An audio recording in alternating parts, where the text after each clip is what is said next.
स्वतंत्रता दिवस की बहुत बहुत शुभकामनाएं। आज हम सब भारतवासियों के लिए बड़ा गौरव का दिवस। स्वतंत्र हुए हम, पर हमारी बात बहुत ध्यान से सुनिएगा। हम पहले भी कह चुके हैं, आज भी कहेंगे, वास्तव में स्वतंत्र कौन है?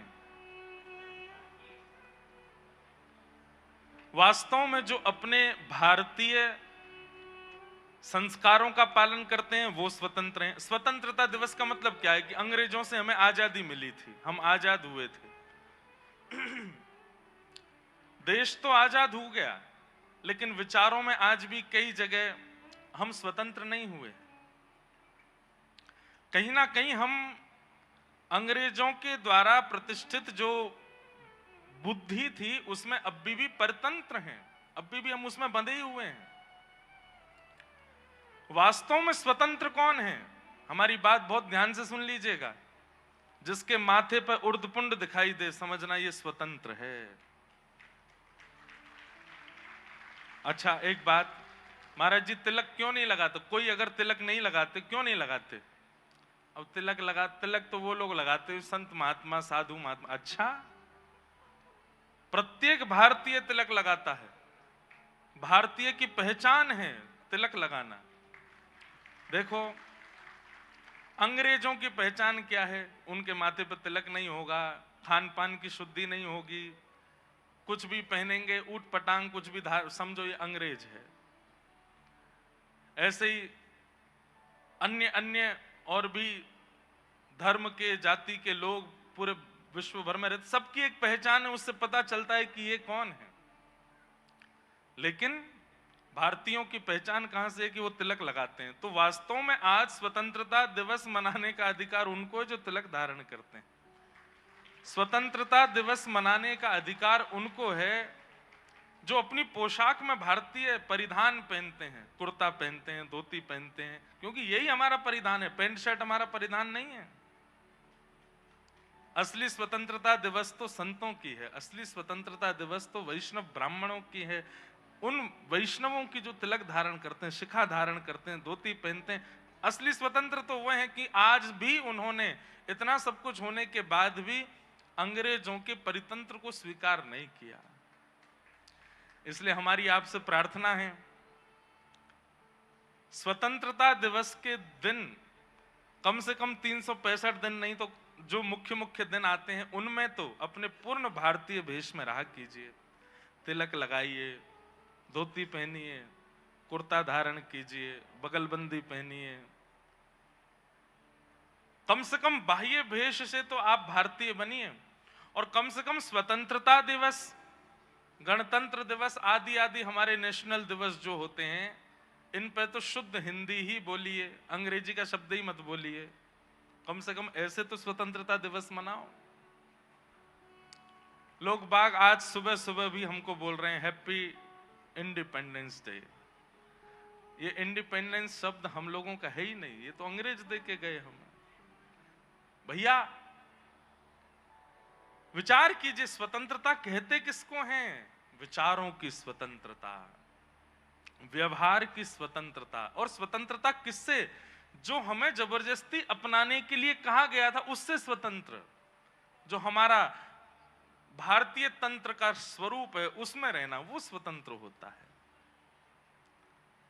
तो वैसे तो सबको स्वतंत्रता दिवस की बहुत बहुत शुभकामना, पर जो भारतीय विचार, भारतीय वेश, भारतीय व्यवहार में रहते हैं उनको विशेष रूप से स्वतंत्रता दिवस की शुभकामना, क्योंकि वास्तव में स्वतंत्र वे ही हैं, वे ही स्वतंत्र हैं।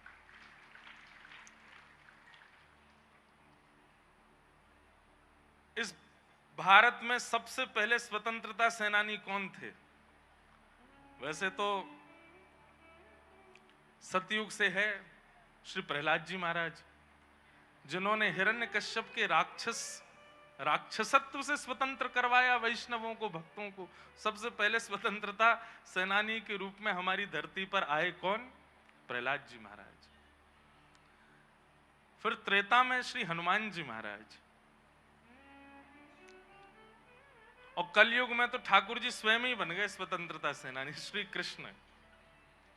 और हमारी बात ध्यान से सुनिएगा, कलयुग में जिन्हें खादी वस्त्रों में हम देखते हैं, ऐसे हमारी जो सेनानी हैं वे सब, हमारी जो भारत की पूरी रक्षा में बॉर्डर्स पर खड़े हैं वे सब। पर कई बार ऐसा होता है कि बाहर से घर की सुरक्षा बहुत अच्छी हो जाती है लेकिन भीतर से सुरक्षा नहीं हो पाती। इसलिए भीतर से भारत के व्यवहार को, भारत के लोगों को संकीर्ण विचारधाराओं से स्वतंत्र करने वाले संत ही स्वतंत्रता सेनानी हैं भारत के। जिनके विचारों से, जिनके भावों से, जिनकी कथाओं से, जिनके दर्शन से, जिनके स्पर्श से कितने लोगों का जीवन स्वतंत्र हो रहा है। आज हमारे पूज्य मलुक पीठ वाले महाराज जी, उनके वचनामृत ही बहुत आगे की बात है। दर्शन से कितनों के जीवन में स्वतंत्रता आ जाती है। काय बात की स्वतंत्रता? अंधकार का जो घेराव था वो प्रकाश की ओर पहुंच जाते हैं। कितने लोग अपने जीवन को बहुत हल्का अनुभव करने लगते हैं। हमारे पूज्य श्री रमन रीति वाले महाराज जी प्रथम दिन पधारे हैं, उनका दर्शन, उनकी वार्ता। अब उस दिन वे उपनिषद का इतना सुंदर अर्थ कर रहे थे। कितनी स्वतंत्रता लगती है जब हम संत जनों की वाणी सुनते हैं, तो ऐसा लगता है कि अब और भेद खुल गए, अब और भेद खुल गए। भेद युक्त रहना भी परितंत्र है और भेद मुक्त होना भी स्वतंत्र है। तो वास्तव में स्वतंत्रता सेनानी बाहर से भारत की रक्षा कर रहे हैं, भीतर से भारत की रक्षा करने वाले तो हमारे संत जन हैं। आज के दिन इन समस्त संत वृंदों को हम प्रणाम करते हैं। अब सीताराम जी को कैसे प्रणाम करना चाहिए, आरती कैसे करनी चाहिए, घर में व्यवहार कैसा होना चाहिए, प्रातःकाल उठकर के नियम कैसे, संत नहीं होते तो कौन बताता हमको। आज जिन नियमों का हम पालन करके अपने जीवन को शुद्ध, पवित्र और स्वतंत्र बना रहे हैं, किसने करवाया? इन महापुरुषों ने ही करवाया। इसलिए स्वतंत्रता दिवस की हमारे भारत के समस्त सेनानियों को और भारत के भीतर के सेनानी हमारे समस्त संतों को बारंबार प्रणाम करते हैं, वंदन करते हैं। छोटे मोटे स्वतंत्रता सेनानी हम भी हैं, कथा से हम भी तो दो चार को स्वतंत्र कर ही रहे हैं, तो हमको भी बहुत बहुत बधाई खुद ही को दे रहे हैं स्वतंत्रता दिवस की। जो शब्द है उस शब्द का अर्थ परिलक्षित होना चाहिए। हमारी आपके आवरण से कोई दिक्कत नहीं है, आप सूट पहनिए, बूट पहनिए, खूब धुआंधार, पर विचार तो कीजिए कि आए कहां से? आए तो अंग्रेजों से ही हैं। उनको पहन करके आप स्वतंत्र कैसे हो?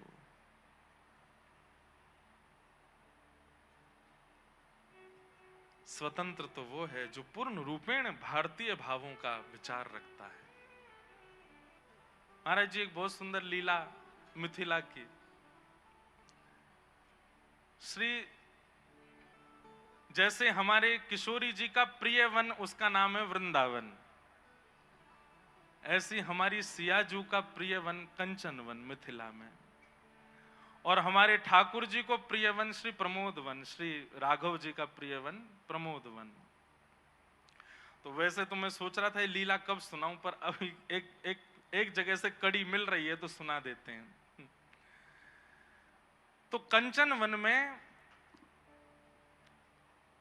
सीता जी का सबसे प्रिय जो उत्सव है, सबसे प्रिय जो मतलब कहें तो केली है, वो है झूला की। हिंडोला झूलवे में हमारी सियाजू को बहुत सुख मिला है, और यही हमारी श्री जी को है, श्री जी को भी बहुत सुख मिला है। हमारी प्रियाजू खूब भाव से हिंडोला झूले। एक दिन कंचन वन में सब सखीन ने खूब सुंदर झूला को निर्माण कियो। हमारे ब्रज में हिंडोला कह दें, हिंडोला को निर्माण कियो, और कैसे कैसे कोई रत्न के बनाए हैं, कोई पुष्पन के बनाए हैं, कोई लता पत्रन के बनाए हैं। कभी कभी ऐसे तटीय स्थान में जाए कि आप देखोगे तो कभी कभी वृक्ष की एक ही डाल ऐसी जा रही है, वो अपने आप ही झूला बनो भयो है वासे, ऐसी सुंदर सुंदर। ये सब वृंदावन के वृक्ष जो हैं, ये सब सखीन के ही अनुचर हैं। कभी कभी प्रियालाल जी के लिए अपने आप ही सघन वन ऐसे कुंज बना दें कि यहां में कभी श्याम सुंदर आए और लीला करें। तो चंद्रकला आदि सब सखीन ने हमारी श्री चंद्रकला जी, जो कि जिनके स्वरूप ही श्री अग्रदास जी महाराज हैं। महाराज जी कल कह रहे हैं ना, श्री अग्रदास जी का चरित्र तो आप सबने लीला में देखा, पर वे किनके स्वरूप हैं? चंद्रकला जी। उनकी योग्यताएं देखिए आप, वो क्यों इतनी प्रिय हैं सिया जी को। तो एक सुंदर झूला बनो है और सब सहचरी गण सिया जी को लेकर के निकुंज में गए हैं, कंचन वन में। और कंचन वन में जैसे ही पहुंची, सिया जी ने जैसे ही झूला देखो, आपको जो भायो 3-4 प्रकार के झूला तैयार किए हैं, एक झूला बहुत सुंदर लगो, आप जाए के वापे विराज गए। सब सहचरियां प्रेम से श्री सिया जी को झूला झुला रही हैं।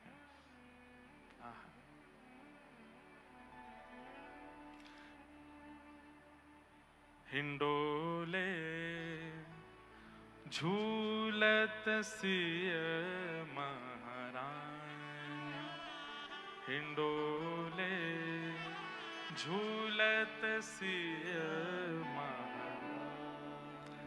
श्रुति कीर्ति उर्मिला मांडवी, श्रुति कीर्ति उर्मिला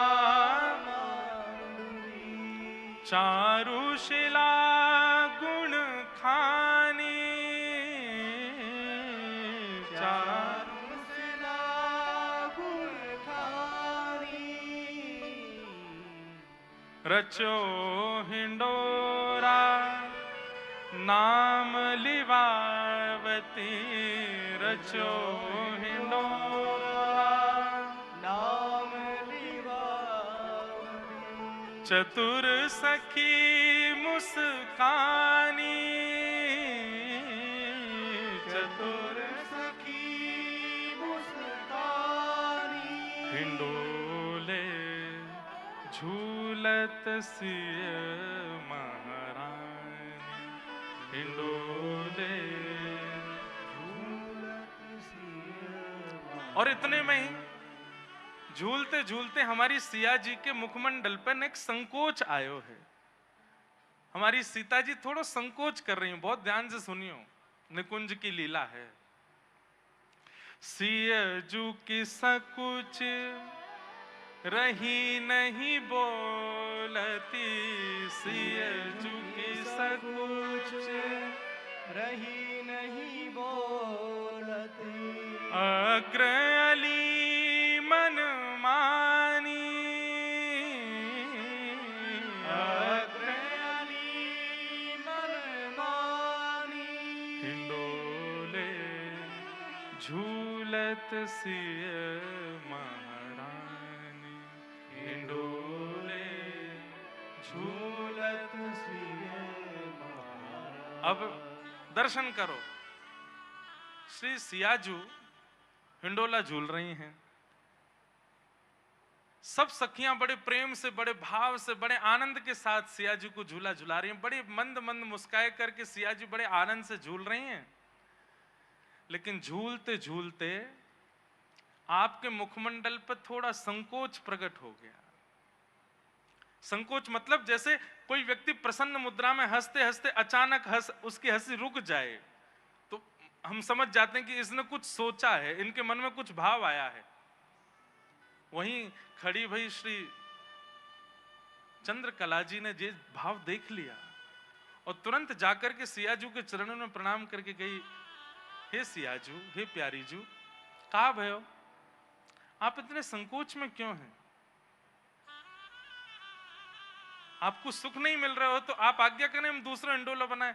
तो सिया जी बोले नहीं, सुख तो बहुत है, पर बोले पर कहा, बोले अभी अभी मेरे नेत्र बंद भये और साकेत में जो हमारो नित्य विहार होवे वाको मुकु स्मरण भयो, और वह स्मरण में मुकु याद आई कि मैं एक तरफ बैठी हूं और दूसरी तरफ प्यारे राघव जी बैठे हैं और दोनों मिलकर के हिंडोला झूल रहे हैं। और वाह भाव को चिंतन करते ही मेरे मन में संकोच आ गया कि मैं अकेली बैठी हूं। बगल में श्री राघव जी होते तो सुख मिलता। और विचार कीजिए आप, हम अपना पक्ष लेकर के ही बोल रहे हैं इस लीला को भी कि आचार्य चरण कृपा करेंगे तो ठाकुर जी जहां कहीं भी हो सामने प्रकट होना पड़ेगा। सियाजू के मन में केवल भावना प्रकट भई है कि मैं अकेले झूल रही हूं, बगल में अगर राघव जी होते तो और सुख मिलता, और वह भाव से तनिक संकोच भयो है। चंद्रकला जी तुरंत हिंडोला रोक दियो, बोले सियाजू आप आज्ञा करो, आप आज्ञा करो, राघव जी को यहां प्रस्तुत करें।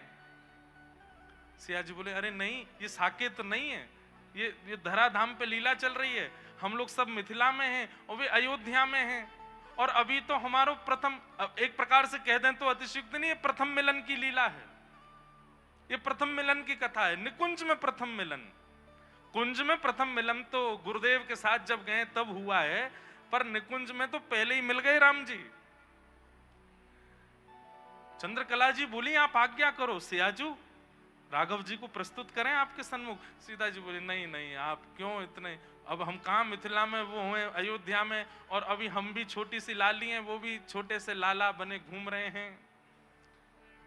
अभी तो कौशल्या मैया की गोद और श्री दशरथ जी की गोद से उतरे ना है ज्यादा, अब अकेले उनको यहाँ ले आओगी बहुत संकोच में आ जाएंगे। चंद्रकला जी बोली बाकी चिंता मत करो, आप तो बस आज्ञा करो, राघव जी को प्रस्तुत करें यहाँ पे। तो सीता जी बस सोच रही हैं, मना तो कर रही हैं पर मन ही मन कह रही हैं आ जाएं तो याते बड़ा सुख कहा है। चंद्रकला जी बोली आप आज्ञा करो, बोले तो फिर देख लो अगर बन सके योजना तो, लेकिन थोड़ी देर के लिए बुलवाए लो, नहीं हिंडोरो झूल लेंगे। इतने में ही चंद्रकला जी ने नेत्रबंद किए। अब ये लीला सुनकर के पढ़ के महाराज जी हमको लगे कि हमारी ब्रज की सखियां तो बड़ी भोरी हैं, पर श्री सियाजू की सखियां तो अति प्रवीण हैं। वो तो भैया ललिता विशाखा हमारे लाला को अपहरण ना कर सके ये तो चंद्रकला चारुशिला जी की योग्यता है कि राघव जी को अपहरण कर ला मैं और कैसे।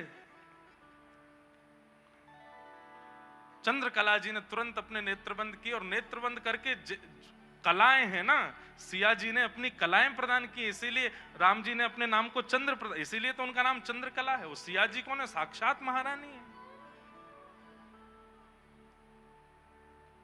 नेत्र बंद करके समस्त शक्तियों को अपने सामने तुरंत तत्क्षण प्रकट होने के लिए आज्ञा की। उसी समय जितनी शक्तियां होती हैं सब सामने हाथ जोड़ करके प्रकट हो गई। बोले हे चंद्रकला महारानी जी, हे सर्वेश्वरी जी, आज्ञा करें, हम क्या सेवा कर सकती हैं।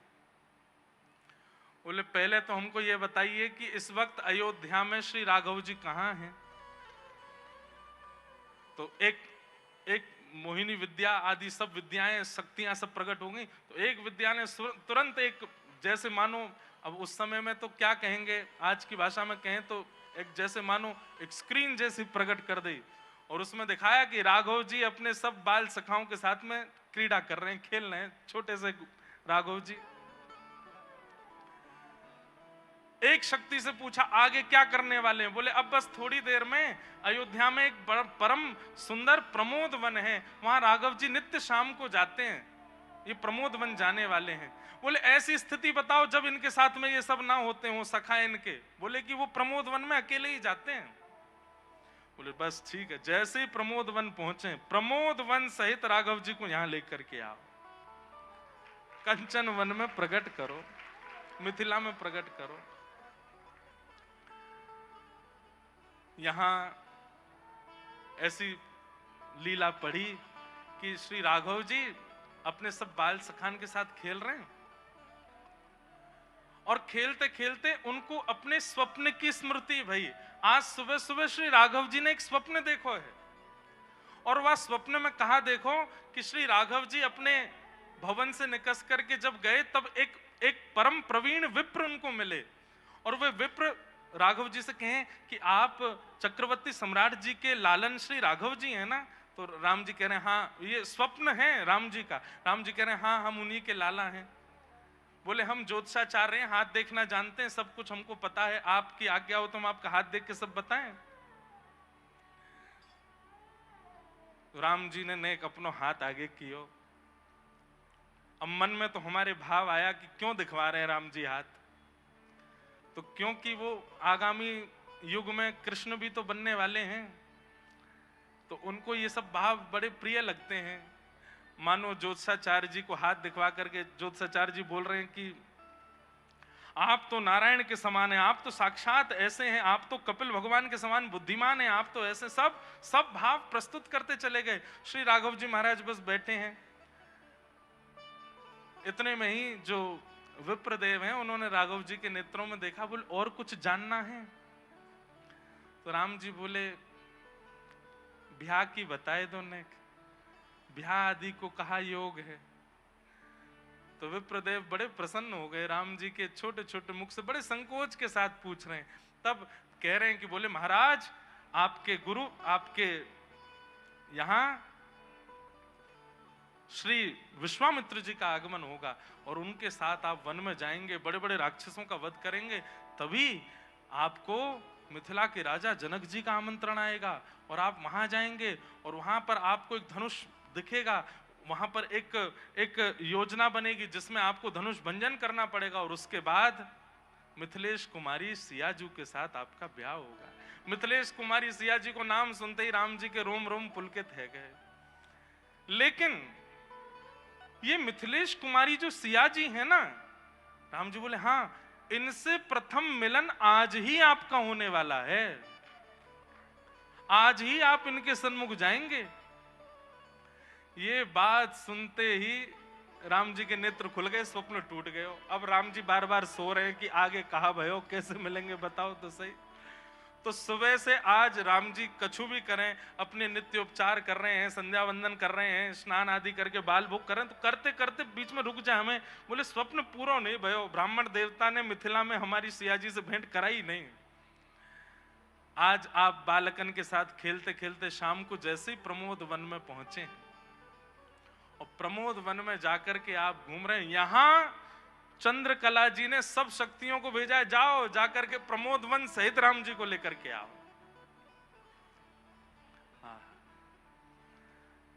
सब शक्तियां आई और महाराज प्रमोद वन सहित श्री राघव जी मिथिला पहुंच गए। राम जी तो बस एक वन के नीचे बैठे थे, चिंतन कर रहे थे, स्वप्न में आगे क्या हुआ इसका चिंतन करने का प्रयास कर रहे थे।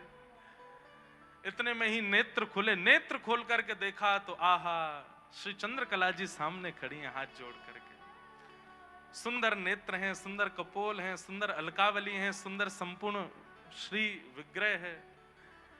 देख करके एक बार तो राम जी को थोड़ी देर को लगा कि कहीं यही तो मिथिलेश नंदिनी, मिथिलेश कुमारी नहीं है। और हमने बताया भी कि श्री चंद्रकला जी और श्री जानकी जी अगर वे दोनों एक साथ सामने आ जाएं तो अगर कोई अपरिचित हो तो पहचान ही नहीं पाएगा कि इनमें सियाजी कौन है।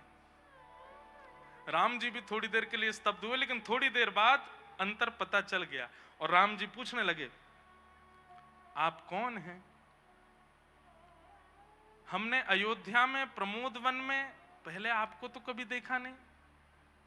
वैसे तो हम किसी को देखते नहीं, पर हमको अनुभव हो जाता है, वेश वर्ण और वस्त्र से पता चल जाता है कि अयोध्या के हैं कि नहीं। और आपके वेश वर्ण आदि से आप अयोध्या की लग नहीं रही हैं हमको। आप कौन हैं? तो चंद्रकला जी कमर पे हाथ धर के बोली ये बात आपको पूछनी चाहिए कि हमको पूछनी चाहिए, आप कौन हो हमारे यहां पर? राम जी बोले अरे आप हमसे पूछ रही हो हम कौन है? अरे चक्रवर्ती सम्राट श्री दशरथ जी महाराज के बड़े पुत्र राम हैं हम, और ये हमारा नगर है और ये प्रमोदवन हमारा है। सब बगीचे के बाहर सबको पता है कि जब हम भीतर भ्रमण के लिए आते हैं तब कोई नहीं आता, आप कैसे आ गई भीतर? चंद्रकला जी बोली सुनिए चक्रवर्ती सम्राट जी के पुत्र, ये प्रमोदवन नहीं है, ये हमारी मिथिला का कंचन वन है। मिथिला का कंचन वन नाम सुनते ही राम जी तो इधर उधर देखने लगे, बोले कैसे कह रही हो कंचन वन? बोले और नहीं तो ये हमारी मिथिला का कंचन वन है, आप यहाँ कैसे घूम रहे हैं? और अभी आपने कहा कि आप चक्रवर्ती सम्राट के पुत्र हैं, तो आपके साथ में सैनिक आने चाहिए थे, पूर्व पत्र आना चाहिए था कि कोई सम्राट के पुत्र हमारे नगर में आ रहे हैं। बिन बताए बिन किसी जानकारी के आप हमारे नगर में आ कैसे गए? चंद्रकला जी थोड़ी खेल रही हैं राम जी के साथ। तो जहां लीला वर्णित थी वहां पे भाव आया कि राम जी बोले नहीं नहीं, ये प्रमोद वन है, देखो ये हमारा सरोवर है, ये देखो ये वृक्ष हमने लगाया, आदि आदि सब। बोले नहीं, बाहर निकल के देखो। जैसे ही बाहर निकल के देखा तो वो तो मिथिला नगरी, जहां भवन थे वहां भवन नहीं है, जैसे लोग चलते फिरते उठते बैठते वैसे लोग नहीं है, सब कुछ परिवर्तित हो गया। और श्री राम जी थोड़े से संकोच में आ गए और नेत्र हल्के हल्के सजल हो गए, और सजल नेत्रों से हाथ जोड़ करके श्री चंद्रकला जी से कह रहे हैं, अरे देवी आपके पांव पूजे, ये बताइए हमारी अयोध्या नगरी कहाँ है, हमारी कौशल्या मैया कहाँ है, हमारे दशरथ जी कहाँ हैं। तब जब संकोच में आ गए, राम जी छोटे लाला ही हैं, जब नेत्रों में अश्रुबिंद देखे तभी चंद्रकला जी बोली अब तो बहुत हो गया भाई, इससे ज्यादा ये सहन नहीं कर पाएंगे। वैसे हम अगर होते तो हम चंद्रकला जी से कहते एक बार हमारे कन्हैया से और मिल जाओ। अगर ऐसी लीला चंद्रकला जी हमारे लाला के संग करती तो महाराज फिर लाला भी चंद्रकला जी को आनंद करा देते। ही तो राम जी हैं, सीधे सामने बो रहे हैं बेचारे, हाथ जोड़ के कह रहे हैं हमारी कौशल्या मैया कहाँ है, हमारे दशरथ पिताजी कहाँ हैं, हमारी हमारी हमारी अयोध्या नगरी कहाँ है। जैसे ही थोड़े अश्रुबिंद देखे चंद्रकला जी समझ गई, अरे अरे ये तो बड़े भावुक हो जाएंगे और सिया जी बड़ी नाराज हो जाएंगी। जब नेक भी संकोच है क्यों, तुरंत चरणों में प्रणाम क्यों, हे राघवेंद्र सरकार, अब आप कुंज से निकुंज में आ गए हैं, चलो आपकी कोई प्रतीक्षा कर रहे हैं, आपको दर्शन कराऊं। और श्री राघव जी चंद्रकला जी के हाथ पकड़ करके जा रहे हैं, और तभी प्रमोद वन से आप उनको कंचन वन में लेकर के गए। और जैसे ही कंचन वन में प्रवेश किया, सुंदर हिंडोले पर सब सखियां चारों ओर खड़ी हैं, और बिल्कुल नीचे नजर मानो प्रतीक्षात्मक भाव से हमारी प्राण प्रिया श्री सियाजू बैठी हैं। और जैसे ही सिया जी के मुखमंडल का दर्शन किया है, राम जी ने तुरंत अपने आंसू पोंछ लिए, कहीं इनको नहीं दिख जाए कि माता जी पिताजी की याद आ रही है। सब सहचरी ने स्वागत किया। चंद्रकला जी ने जाके कही, हे प्राण वल्लभे, देखिए साक्षात राघव जी पधारे हैं। सियाजू ने जैसे ही देखो है, यहां से सियाजू देख रही हूं, वहां से श्री राघव जी देख रहे हैं, और ये यहाँ हमारे अयोध्या के रसिकाचार्यों के द्वारा श्री राम जी को सिया जी से प्रथम मिलन भयो, पहली बार देख रहे हैं।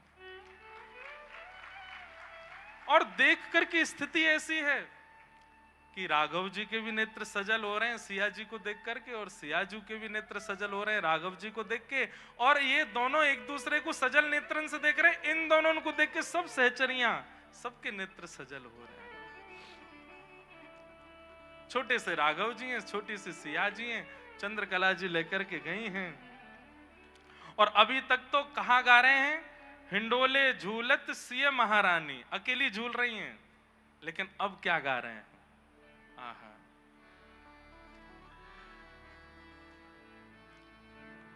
कोई राग बदलो नहीं। वैसे अभी हिंडोरा तो चले गए हैं, पर अब आए हैं कोई बाहर वैसो राग। झूलत सीताराम हिंडोरे, झूलत सीताराम हिंडोरे, झूलत सीताराम हिंडोरे, झूलत सीताराम। अच्छा, हम जो बात कह रहे थे कि भैया ठाकुर जी सब जगह हैं, पर माया के कारण दिखते नहीं, आचार्य कृपा कर दें तो माया का पर्दा हटा के ठाकुर जी के दर्शन करा देंगे। अरे यहाँ सियाजू के मन में भाव आई है कि राघव जी आ जाएं, तो चंद्रकला कौन है, ये श्री अग्र अली हैं, श्री अग्रदास जी महाराज हैं, आचार्य प्रवर हैं। जैसे सियाजू के मन में आई है कि राघव जी आ जाएं, तो तुरंत अपहरण करके ले आई है राम जी को। आचार्य ऐसी ही कृपा करते, यदि प्रसन्न हो जाएं, और अगर शिष्य के मन में ठाकुर जी को विराजमान करना है तो आचार्य चरण कैसे भी ठाकुर जी को प्रस्तुत करेंगे। इस भाव से हमने ये लीला सुनाई है। और यहाँ सियाजू राघव जी दोनों हिंडोले झूल रहे हैं, आप सब गाओ हमारे साथ। क्योंकि श्रावण तो पूर्ण हो गया, लेकिन वर्षा तो अभी भी हो ही रही है। झूलत सिया राम हिंडोरे, झूलत सिया राम हिंडोरे, श्याम गौर अभिराम मनोहर, श्याम गौर अभिराम मनोहर, रतिपति के चित चोरे, रतिपति के चित चोरे, झूलत सिया राम हिंडोरे, झूलत सिया राम हिंडोरे। श्री जानकीनाथ भगवान की जय।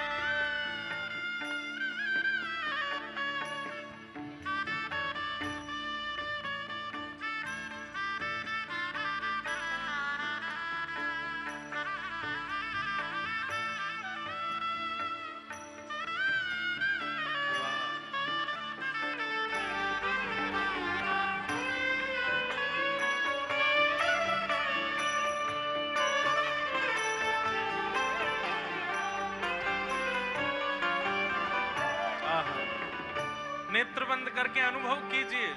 श्री अग्रदास जी के जो शब्द हैं उनसे अनुभव करें, कैसे लग रहे हैं ठाकुर जी। नील पीत बर बसन लसत तन, नील पीत बर बसन लसत तन, उठत सुगंध झकोरे, उठत सुगंध चकोरे, सहचरि हर्षि झुलावत गावत, सहचरि हंसत झुलावत गावत, सहचरि हंसत झुलावत गावती, सहचरि हंसत झुलावत गावत, सहचरि हर्ष झुलावत गावत, सहचरि हर्ष झुलावत गावत, छवि निरखत तृण तोड़े, छवि निरखत तृण तोड़े, झूलत सीता राम हिंडोरे, झूलत सीता राम हिंडोरे, झूलत सीता राम हिंडोरे, झूलत सीता राम हिंडोरे, मंद मंद मुस्कात छबीले, मंद मंद मुस्कात छबीले, मंद मंद मुस्कात छबीले, मंद मंद मुस्कात छबीले, रमकत धोरे थोरे, रमकत थोरे थोरे,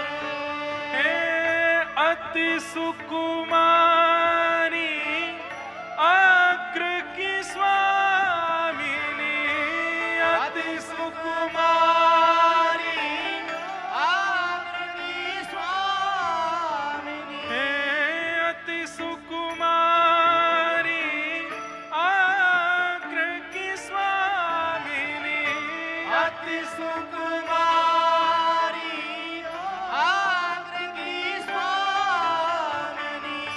दरप कहती पट छोरे, दरप कहती पट छोरे, झूलत सीताराम की डोरे, झूलत सीताराम डोरे, झूलत सीताराम की डोरे, झूलत सीताराम डोरे, श्याम गौर अभिराम मनोहर, श्याम गौर अभिराम मनोहर, हे रतिपति के चित चोरे, रतिपति के चित चोरे, अति सुकुमारी आक्र की स्वामिनी, अति सुकुमारी आपकी स्वामिनी, दरप गहती पट छोरे, दरप गहती पट छोरे, झूलत सीता राम ही डोरे, झूलत सीताराम डोरे, झूलत सीता राम ही डोरे, झूलत सीताराम, झूलत सीता, झूलत सीता राम ही डोरे। बोलो जानकीनाथ भगवान की। ऐसे हमारे अयोध्या के रस आचार्य परंपरा के सब हमारे वैष्णव और आचार्य चरण ऐसे भाव प्रकट करते हैं। बड़ी अंतरंग लीलाएं हमारे ब्रज की और श्री अयोध्या जी की। अब सोचो, सुनते सुनते सुनाते सुनाते हमको भी राघव जी में श्री ठाकुर जी दिखने लगे, श्री बालकृष्ण दिखने लगे, और बालकृष्ण की लीला सुनते सुनते राघव जी दिखने लग जाएं, तभी जानो कि अब आचार्य कृपा भई है। हमारे सामने तो एक प्रतिबिंब रखा है, इसमें जब देख लेते हैं ना तो ऐसा लगता है कि मानो कितने आनंद में भर के दोनों युगल बस कभी प्रकट है कि जेठ में भर लें, अंक में भर लें कि बस खुश है जाएं। इनकी प्रसन्नता के लिए ही सुना रहे हैं। और श्री अग्रदास जी महाराज के भाव, महाराज जी आपने सच में बहुत कृपा करके हमको ये सब प्रदान किया और ये अवसर दिया कि हम यहाँ आकर के सेवा कर सकें। अभी तक हमारे ब्रज के रसिकाचार्यों के खूब भाव गाए, लेकिन अब से श्री परम पूजनीय प्रातः स्मरणीय श्री अग्रदेवाचार्य जी महाराज के भाव अब कथान में आन लगेंगे, सुंदर सुंदर भावों से। ठाकुर जी खूब सुंदर हिंडोला झूले। हिंडोला झूलने के बाद अब राघव जी तो मर्यादा पुरुषोत्तम है, लीला पुरुषोत्तम तो लाला है ना हमारो, वो तो रात भर झूलते ही रहते। लेकिन राघव जी अब धीमे से इशारों कर रहे हैं चंद्रकला जी को, ने हिंडोरो धीमो करो। सिया जी बोली कौन कहा भे हो? कौशल्या मैया बात निहार रही होंगी। श्री दशरथ जी महाराज अभी थोड़ी देर में सब सैनिकों को भेज देंगे, और जब देखेंगे कि अयोध्या जी में प्रमोद वन नहीं है तो फिर वहां तो बहुत हाहाकार मच जाएगी। इसलिए हे सियाजू, वैसे तो मैं आपके प्राणन में सदा विराजूं, आप कृपा करो। अब तो कछु दिन ही शेष हैं, गुरु विश्वामित्र जी के साथ मुकु आनो ही हैं, लेकिन अभी मुकु आज्ञा प्रदान करो। तो सीता जी कहती हैं, आप अगर इस प्रकार यहां से जाएंगे तो ये जितनी सहचरियां हैं आपके वियोग में प्राण त्याग देंगी। ऐसे कैसे जा सकते हैं आप यहां से? तब राघव जी बोले, आपके पास में साक्षात सर्वेश्वरी बैठी हैं, इनको नेक हमारे पास बुलाओ। चंद्रकला जी आई, हे सर्वेश्वरी जी, जब आप जगन नियंता जगदाधार साक्षात चक्रवर्ती सम्राट के पुत्र को प्रमोदवन सहित यहाँ ला सकती हो तो एक लीला और कर दीजिए। बोले क्या लीला करनी है? बोले लीला ऐसी कर दीजिए कि ये जो कुछ भी अभी लीला घटी है सब सहचरियों को स्वप्नवत लगे और थोड़ी देर में ऐसा लगे कि मानो इनके नेत्र खुले हैं और ये जो भी कुछ देखा था हिंडोला का उत्सव आदि ये सब स्वप्न था। चंद्रकला जी तो थोड़ी सी रुष्ट हो गए, ऐसे क्यों करना है, आप कहीं नहीं जाएंगे, अब आप यहीं रहेंगे, सदा हमारी सिया जी के पास ही रहेंगे। तब राम जी राघव जी बोले कि हमको थोड़ी लीला भी करनी है और मर्यादा को भी ध्यान रखना है, आप बिल्कुल निश्चिंत है जाओ, सिया जी की बिल्कुल चिंता मत करो, द्वापर में ये किशोरी जी बन के आएंगी, ये धक्का दे दे के भेजे करेंगी, जाओ हम तब भी नहीं जाएंगे, हम इन्हीं के पास ही बैठे रहे करेंगे, लेकिन अभी हमको थोड़ी मर्यादा को ध्यान रखना है। चंद्रकला जी अति प्रवीण हैं, जो आज्ञा। सिया जी ने भी, अच्छा जब तक सीता जी नहीं कहे तब तक कैसे हो, सिया जी ने भी कह दी, बोले हाँ राघव जी जो कह रहे हैं वो कर दीजिए। चंद्रकला जी बोली ठीक है, स्वप्नवत पूरी लीला होगी और थोड़ी देर में सहचरियों को ऐसा अनुभव होगा कि मानो जैसे निद्रा से उठी हैं और अभी अभी स्वप्न पूर्ण हुआ है। लीला हो गई। अब राम जी चंद्रकला जी के पीछे पीछे घूम रहे हैं, बोले क्यों, अब प्रमोद वन सहित हमें वापस तो कर आओ। तो चंद्रकला जी भी खूब आनंद कर रही हैं, जल्दी कब आएंगे आप बताओ। तब राम जी ने अपनो एक समय बताई दिया चंद्रकला जी को कि पूरे दिन में हम या समय प्रमोद वन में रहेंगे, आप जब चाहो हमारो वहां से हरण करके ले आए करो। तो जब जब सिया जी के मन में भाव उत्पन्न हो गए, प्रमोद वन में श्री राघव जी जाते हैं और चंद्रकला जी तुरंत लेकर के आती हैं और आकर के तुरंत प्रस्तुत कर देती हैं। बोलो चंद्रकला महारानी जू की। श्री चंद्रकला जी कौन हैं? यही श्री अग्रदेवाचार्य जी महाराज हैं, जिनके पीठ पर आप बैठे हो, जिनके स्थान पर आप बैठे हो। भैया बड़ी रहस्यमयी कथाएं हैं इनकी, बड़े आनंदमयी कथाएं हैं इनकी। राघव जी प्रमोद वन में पहुंचे और श्री चंद्रकला जी पुनः उनको अयोध्या पहुंचा करके आई और श्री राम जी दोबारा गए और जाकर के श्री कौशल्या मैया की गोद में जाके पौड़ गए, लीला करके आए गए। तो इस लीला को सुनाने का एक ही कारण था, ये सहचरियां हम शब्द बोलते हैं, सखियां शब्द बोलते हैं। कल तिवारी जी पूछ रहे थे रात्रि में, महाराज जी आप अली शब्द बोल रहे थे, अली शब्द का अर्थ क्या? मैंने अली मतलब सखी, अली मतलब सहचरी। ये सहचरी सखी अगर वृंदावन और अयोध्या के नाम से बोली जाती हैं तो ये साक्षात आचार्य हैं। इनको आप नथनी वाली, घूंघट वाली, ओढ़नी वाली और नूपुर वाली मत समझियो, ये साक्षात जगत नियंता को भी लेकर के कहीं भी जा सकती है।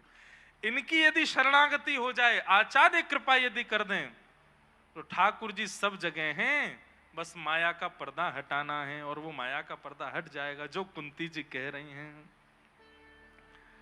ठाकुर जी का प्राकट्य क्यों होता है? बोले तथा परमहंसानाम मुनीनाम ममलात्मनाम भक्ति योग विधानार्थम कथम पश्येमः स्त्रियः।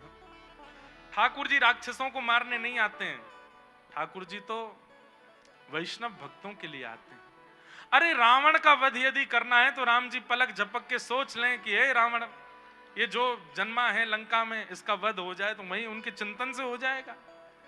लेकिन सबरी की जो इच्छा है, सबरी जो प्रतीक्षा कर रही है, उस प्रतीक्षा को ठाकुर जी ऐसे पूर्ण नहीं कर सकते, उसके लिए तो वन में जाना पड़ेगा।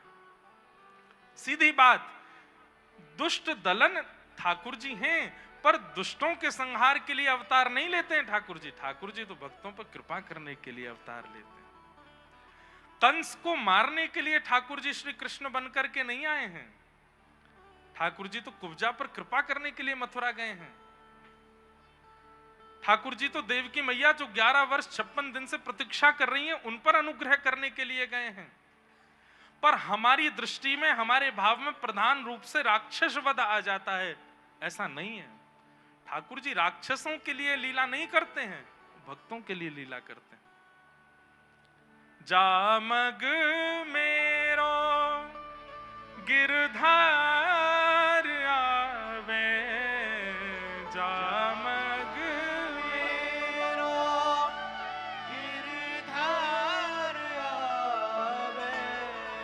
तन मन जो बन वारू, हो तन मन जो बनवारू, मेरे पलकन सोमग झारू, मेरे पलकन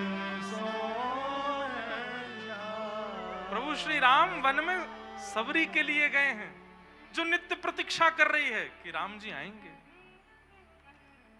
ये पूरी लीला भक्तों के लिए करते हैं ठाकुर जी। तथा परमहंसानाम मुनिनाम अमलात्मनाम भक्ति योग विदानार्थम कथम पश्येम स्त्रिय।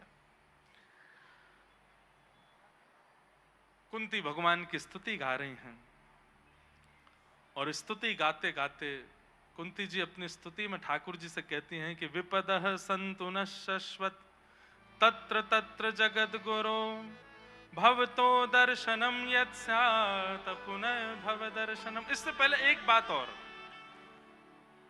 और कह दें, कुंती जी की स्तुति की बहुत सुंदर है। कुंती जी कहती हैं यथा ऋषिकेश खलेन देवकी कंसेन रुद्धार्थ चिरम सुचार्पितम विमोचिताहम च सहात्म जा विभो त्वयैव नाथेन मुहुर विपद्गणात्।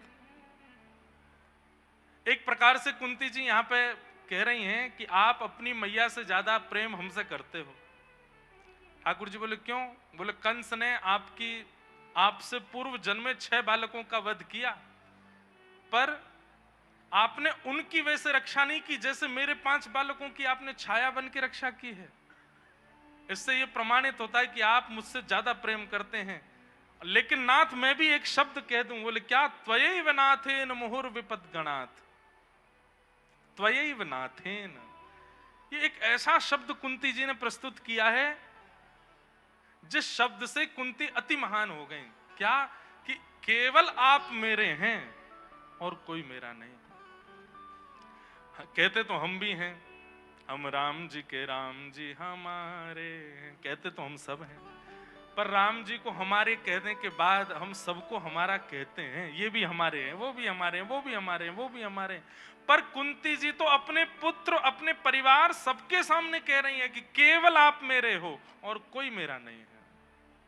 सूरदास जी कहते हैं बिन गोपाल को नहीं अपनो, बिन गोपाल को नहीं अपनो, जासो की रति रही है जा दिन मन पंछी उड़ जाई है। बिन गोपाल को नहीं अपनो, केवल गोपाल जी हमारे हैं और कोई हमारा नहीं।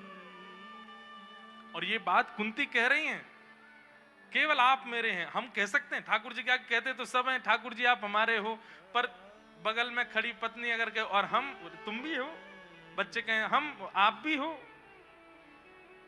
ठाकुर जी कहते हैं प्रेम गली अति सांकरी ताम दो न समाए।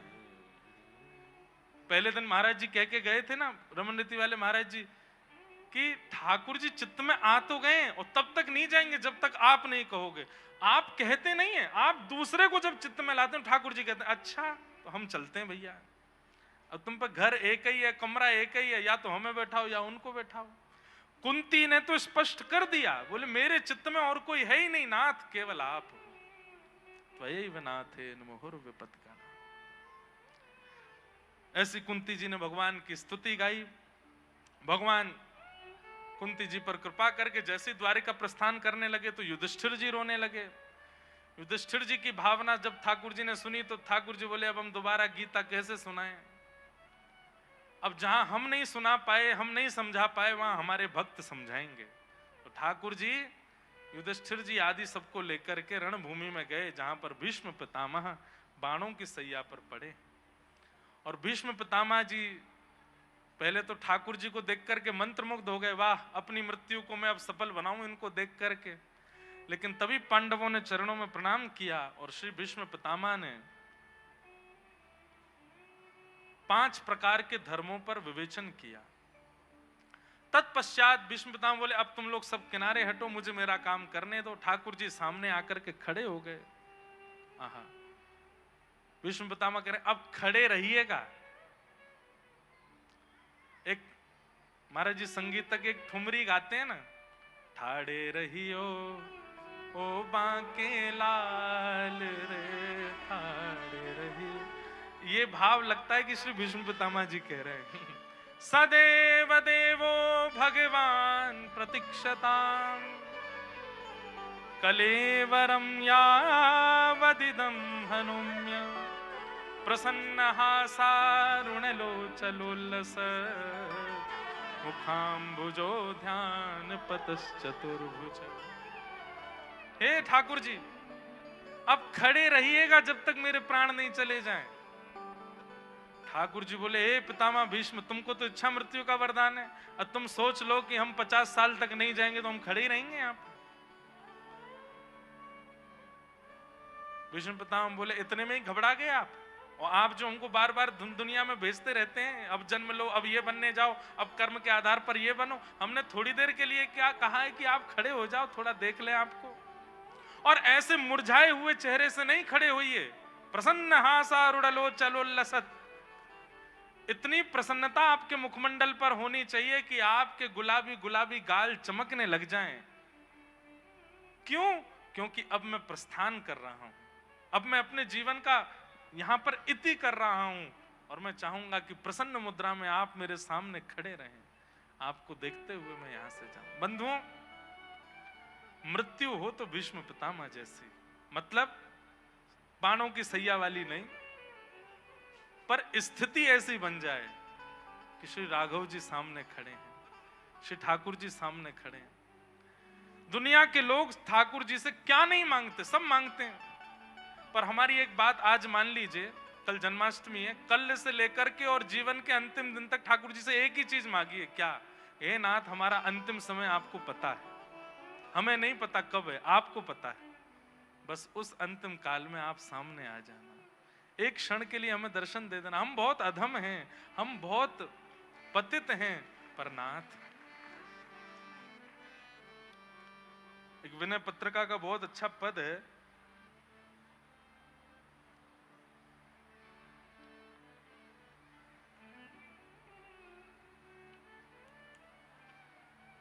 श्री गोस्वामी तुलसीदास जी महाराज जी ठाकुर जी से निवेदन कर रहे हैं,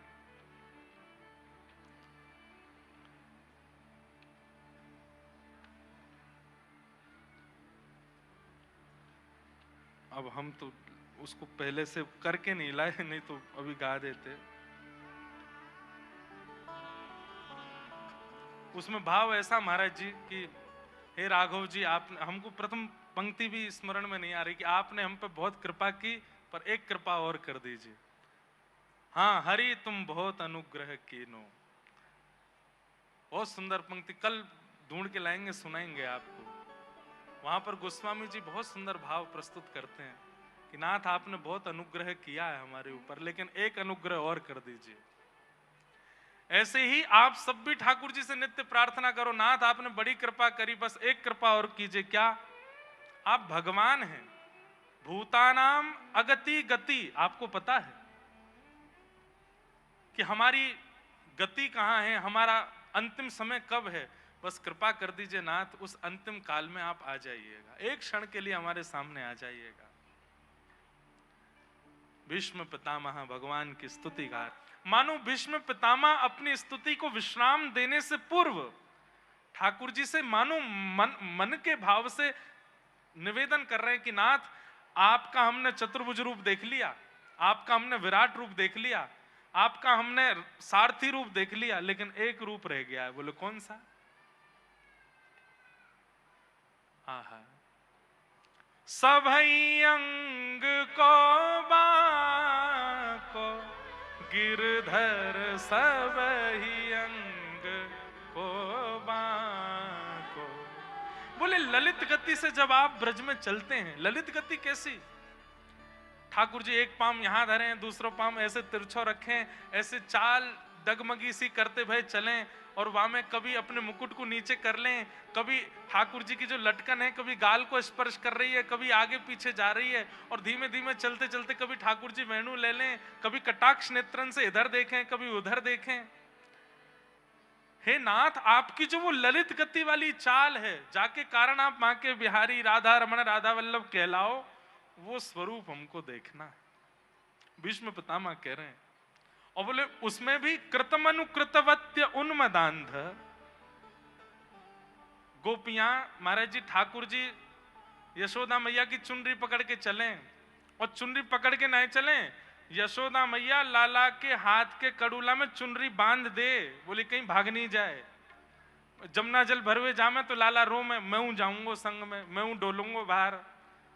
यशोदा मैया एक दो दिन ले गई तो ठाकुर जी कभी इधर भाग जाए कभी उधर, तो यशोदा मैया अपनी चुनरी बांध दें लाला के कड़ू लाते, ठाकुर जी ऐसे चले कहीं भाज नहीं जाए। क्यों? गोपियां क्या करती हैं, वो जैसे ही पता चले श्याम सुंदर आ रहे हैं तो अपनी अपनी खिड़की में सुंदर हाथ में मक्खन लेकर के बैठ जाएंगी सबरी गोपी, और जैसे ठाकुर जी निकसे सोई गोपी कहें लाला आज दोहरी गैया के बढ़िया मक्खन निकारो है खावे गो। तो बाल कृष्ण प्रभु इतने आसक्त होकर के उन गोपियों के पास चले जाते हैं, और गोपियां ठाकुर जी को भीतर बुला के भीतर से किवाड़ बंद करके, और लाला तो कहें लाला मक्खन खाएगो, बोले हाँ खाऊंगा, बोले पहले नाच के दिखा। ठाकुर जी नाचने लगे, बोले अब बंदर की तरह करके दिखा, अब गैया की तरह चल के दिखा। हे नाथ, आपके इशारे पर पूरा विश्व नाचता हमने देखा है, लेकिन गोपियन के इशारे पे आप नाचते हो वो हमको देखना है। कृतम अनुकृतवत्य उन्मदांध प्रकृति मगन किलयस्य गोपवध्व। भीष्म पितामह ने बहुत सुंदर स्तुति ठाकुर जी की गाई। ऐसे भीष्म पितामह के सुंदर भाव को हम प्रणाम करते हैं, वंदन करते हैं। पूज्य आचार्य चरण पधारे हैं, आपका भी हमको आशीष श्रवण करना है। हो ब्रज में है रही जय जयकार। आज से ही नंद महोत्सव को माहौल है जाए, पूरे रेवासा में आवे वाले जितने भी वैष्णव हैं सब लोग इतने आनंद में भर जाएं। कल खूब पीले पीले वस्त्र पहन करके आई हो, पीरो पीरो चंदन लगाए के आई हो। हमारे जितने भी भाई लोग और जितने भी संत महापुरुष हैं सब सुंदर पगड़ी बांध के आई हो। कल लाला को जन्मोत्सव है, महाराज रेवासा जैसे सीएपीए मिलन महोत्सव है, कल रेवासा ब्रज मिलन महोत्सव होएगो, कल श्री वृंदावन प्रकट होएगो, और साक्षात नंद बाबा के रूप में हमारे श्री अग्र मलुक पीठाधीश्वर महाराज जी आएंगे और सबन को खूब बधाई लुटाएंगे।